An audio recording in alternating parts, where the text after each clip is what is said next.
Alright. Hey guys, welcome back to another edition of Trapper Talk Tuesday. Here today with special guest Peter Theodos. You probably heard his voice before, but now you actually get to see him, PA announcer for the team. Glad to have you on, Peter. It's great to be here. So just taking a look at recap of the Trappers in this last time. 9-game win streak. It's gone well since our last video. It has. It's been really impressive to see the way this team has responded to a slow start in the first half, finishing the first half strong, and then starting the second half on absolute fire. And it's a lot to do with the fans here in Pierre. With all these home games that they had, these fans came out in 100-degree weather and supported this team. So obviously hats off to you fans. But this team has just done some incredible things to start the second half. Yeah, no doubt about it. And something to say with that as well is we're going to need you a lot more. We're only halfway done through the year. We got a whole other homestand coming this week. Oh, yeah. We're going to need you to see you this week. But the Trappers right now, after winning 9 games in a row, last 2 of the last 3 this week again, and down in Fremont, talk about what's a little bit different there and what do they need to go different this week in return to get that mojo back. You know, this team responds so well to these fans here in Pierre, so I think having those long homestands at home was great for the team. And you can almost say they're a little bit of homesick with the way that they've been performing lately, but I think this homestand is going to be great. I think the two, if they can take one or even both of the games tonight in the doubleheader, then I think coming home it's going to be phenomenal for this team. Well, it says a lot about July that there's only all but 8 games played at Hyde Stadium. Everything else is at home. And if they are going to be a home field team, what a time to have it. Exactly, and it's going to be a great push for home field advantage in the playoffs as well. And if you just look at what they did recently, they lost on July 4th. Unfortunately, a day that was a big celebration. It's still a lot of fun, but that was the end of their 9-game win streak. Then went on the next day, and it was a rainout, unfortunately. Not a great way to follow up. It's got to happen sometime. But at the same time, following up on Saturday, they did lose again before they finally got their act together again on Sunday and picked up the win in the series finale against Fremont, down in Fremont, Nebraska. But now playing the number 1 team, arguably, in the entire Expedition League right now, in the Western Nebraska Pioneers. They got 2 games going on tonight instead of 1. Last night's game was rained out. But 2 games against them tonight. Will return again tomorrow to play them 1 game at home before moving on again to the Badlands Big Sticks, another team that might you recognize at the top of a division standings because they won in the first half in the Clark division. Western Nebraska obviously won in the opposite division. But then just taking a look at it, the Trappers right now, they're in second in the Lewis standings right now. Oh yeah, they're only 2 games behind Source Valley, which the Sabre Dogs, just like the Trappers, started off super hot in the second half. So we'll see what happens. I think it's going to be a very tight playoff push down towards the end of the year, and I think the Trappers, with this offense and this pitching staff in front of these Pierre fans, it's just going to be a great experience for everybody. And this one certainly could come down to the wire with Source Valley as well. You look at it, both teams on a 9-game win streak at the exact same time, and both ended on a 9-game win streak as well. Right now at 10-1, Source Valley is atop the standings in the Lewis division, but the Trappers not far behind in second place. Also, some big news coming out this morning. The All-Star teams were named. We've got 4 All-Stars this year on your Trapper team. Jackson Back leading the way in one of the top ERAs, I believe 4th in the entire Expedition League right now, so certainly paving the path. Zane Phelps picking up his first one, if you remember last year, arguably deserving, but ended up getting injured at the end of the year and missed out on the honor. Kyle Nordby picked up his first honor this year in his first year with the Trappers. And then the only returning member to the All-Star team, Michael Herrera, picking up the honor yet again. So, let's just take a look at what these guys did to pick up these honors and deserve this. So yeah, Jackson Back is 4-0 on the year with an ERA of 1.68 in 42 2/3 innings pitched. And Dustin, I'll say I love watching this guy pitch. He is just in full command on the mound. Every time he steps out there, you can always tell that he is a gamer. He wants to keep going. I love the tempo that he works at. It's very high-paced. Batters have a hard time getting settled into the batter's box, and it just throws them off. He doesn't get strikeouts. He doesn't strike out a lot of guys, but he doesn't walk guys either. So that's his game. Get the ball put in play against you. Get outs, work quick, keep your pitch count low.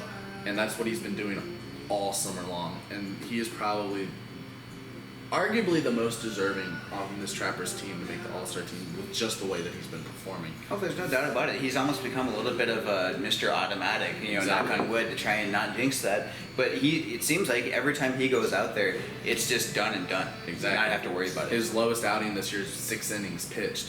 So that just says how dominant this kid has been. So Zane Phelps is hitting .315 on the year with 8 doubles, 7 bombs, and 35 ribbies. And he's arguably the captain of this team with just the way that he drives the morale with the Trappers in the dugout.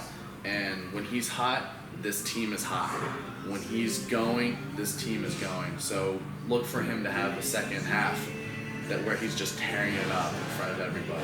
And we've seen him just momentum-wise, whether he's in the game or out of the game, just absolutely motivate and light the fire into this team. Exactly. We actually saw a game where he was ejected not once but twice in the same game. Exactly. And you think of that sort of like a hockey fight where you see a guy get kicked out of the game and suddenly the crowd is loving it, the team is loving it. Exactly. Trappers ended up coming back to win that game in a walk-off fashion. So that just tells you, I mean, in a small sample size there, but then in the big sample size, you can see on the stat sheet and just if you come to a Trappers game, what this guy brings to the table. And it's the second to fans none. love him. The fans absolutely love him. So Kyle Norby is 4-1 on the year with an ERA of 5.89 and 29 innings pitched. You got to take the one outlier of his bad start out, and that ERA is tremendously lower. Norby has been one of the better pitchers on this team behind Jackson Back and one of the snubs, which we'll talk about here in a second. But Norby has just done a phenomenal job on the mound. Love the way he performs. He's a fighter. He's a gamer. And he just goes out and competes his butt off. Absolutely. And then the last one we have, the only returning member to this team, special honor from Michael Herrera coming back. I mean, the guy just came through last year out of Abilene Christian, really paved a path, obviously goes to the same school as Zane Phelps, so that just tells you that these two guys just have that power combo, and more times than not playing both third and short on the left side of the infield. But what he brings to the table on the top of the lineup, usually leading off, is just second to none in this league. He's hitting .318 with 8 doubles, 2 home runs, and 20 RBIs. But my key stat that he has done so far this summer is he has 21 walks. That's 21 times that he's gotten on base free, whether he's worked a count, whether it's just been 4-pitch walk, but he's getting on base and he's getting guys lower in the order like Zane Phelps, like Nick Altermat, just more opportunities to drive in runs, to get runs across and up on the scoreboard. So I think our 4 All-Stars this year have done a phenomenal job, and even though Norby's leaving soon, I'm very excited to see what these other 3 All-Stars are going to have in line for the rest of the summer. Absolutely. Certainly looking to pave the path in the playoff race for the Trappers. Exactly. But also looking on the other side, give me a few names that you think just got snubbed and did not quite get the honor that they should have. So I think Billy Moreland, Nick Alterman, Andrew Brooks, and the biggest one of them all, Dominic Parkhurst, were definitely snubbed out of the All-Star game. We'll start with Billy.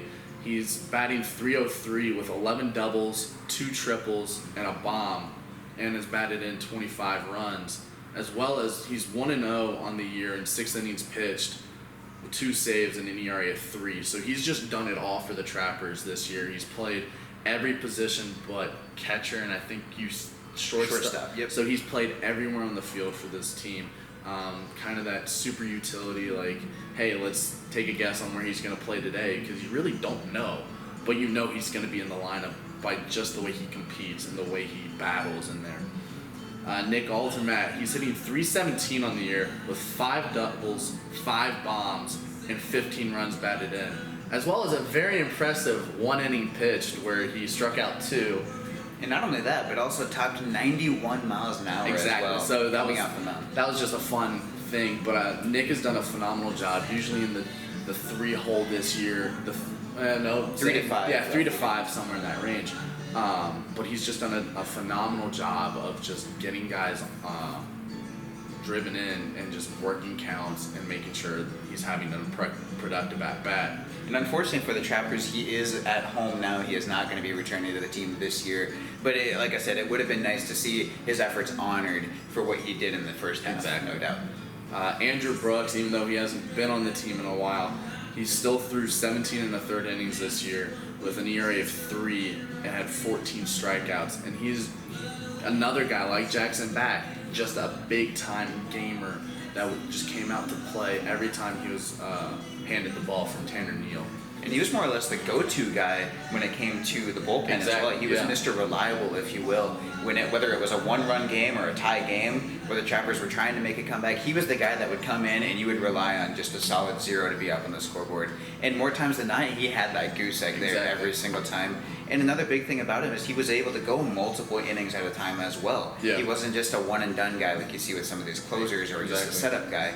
He would be able to come in multiple innings, and that just tells you he left maybe a third or a quarter of the way into the season because that's all he was able to do after a pitch count, but still got 17 innings in, and that just tells you how much of an impact this guy had.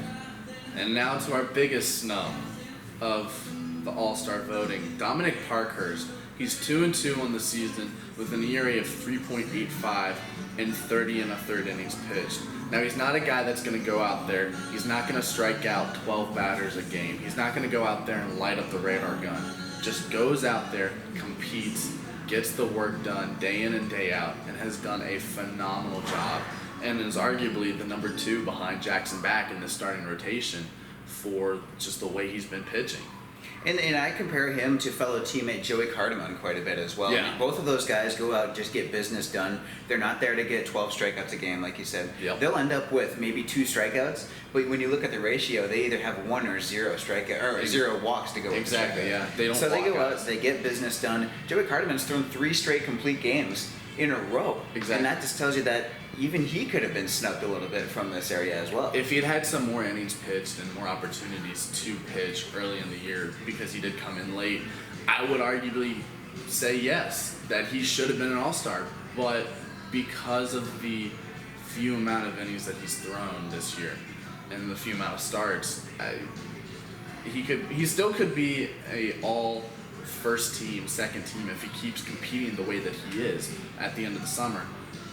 But I think he's definitely a player to watch in the second half is Joey Cardamon and Dominic Parkhurst. We'll see if he can rebound and both of the guys just trying to keep the foot on the pedal at this point. Yeah. And that's going to bring me to my next point too. Looking at these, you've got 2 pitchers that are in and 2 pitchers that arguably should have been in. Exactly. You look at that, you only lose one of those guys for the rest of the year. Yeah. You've got a great push at the top of the rotation there, and even midway to the end of the rotation. Exactly. With these guys to make that push, it's about as reliable as it gets. And like I said, with the way the Trappers have responded to all these home games and the way that they respond to these fans, we could definitely make a very strong playoff push as we continue on through the summer.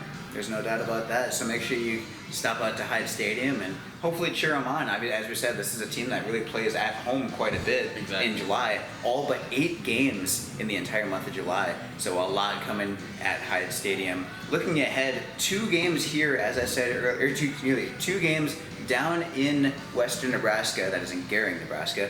And then they will play here tomorrow night. That is the office night, so make sure you come out for that one. Also, check out our video that we just posted on our social media promoting The Office. Very good one there. You gotta love that. Having a little bit of the Office hype there. We gotta have some fun. That's right, and it's our own office as well. Exactly. So you gotta have a little bit of fun in our own office for the office night. So something really to look for there. But then we come here, as we said, for the office night. 4 straight games after that against the Badlands Big Six, the team that we opened the entire season against back in May. So something to look forward to there is this is a team that went out hot, won the first half in the Lewis Division, but then after that, they've been a little bit ragged this second half. So this is a team the Trappers could try to look to take advantage of and get that momentum early in the second half on top of the great record they've already come out with. Some promotions that we've got going on this week, the office night, as we mentioned, Star Wars night, senior night, YMCA night, as well as Hawaiian night. We've got another bobblehead night coming up for you and your Trappers fans. Only the first 500 people will get them though, so you got to make sure you get there early and make sure you come often. That's going to be the important part for the Trappers coming up into the rest of this month and the rest of this season. Exactly. Any other final thoughts you got, Peter? Just come on out and keep supporting our Trappers, man. It's going to be a lot of fun. This playoff push is going to be great. It's going to be crazy. It's going to be breathtaking. It's going to be keeping you on the edge of your seat, but it's going to be fun. It definitely will be. So make sure you come out to Hyde Stadium for the rest of this month and for the rest of your 2019 Trapper season. We're going to need you, fans. Thank you for coming to another Trapper Talk Tuesday. Make sure you stay tuned for the rest of the action this week as well as the edition coming next week.